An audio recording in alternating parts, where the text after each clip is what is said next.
Pemerintah Kabupaten Badung meminta masyarakat di Kabupaten Badung untuk selalu menjaga kebersihan lingkungan. Upaya tersebut disebabkan kasus demam berdarah dengue atau DBD mengalami peningkatan cukup signifikan akibat siklus tahunan.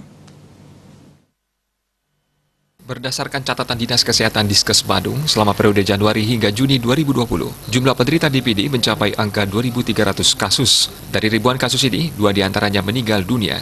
Kasus meninggal pertama terjadi pada Februari 2020 di Banjar Siladharma, Desa Mengwitani, Kecamatan Mengwi. Sementara kasus meninggal kedua terjadi di Banjar Kesambi, Kelurahan Kerobokan, Kecamatan Kuta Utara. Kepala Dinkes Badung Inyoman Gunarta Rabu mengatakan, kasus DBD di Kabupaten Badung mengalami peningkatan pada tahun 2020 lantaran dipengaruhi siklus 3 tahunan.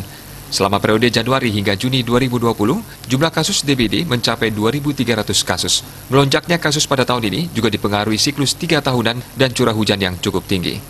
Birokrat asal Sibang Gede ini menyatakan berbagai langkah untuk pencegahan DBD sudah digalakan selama ini. Salah satunya dengan melakukan fogging terfokus dan fogging reguler dengan mesin ULV.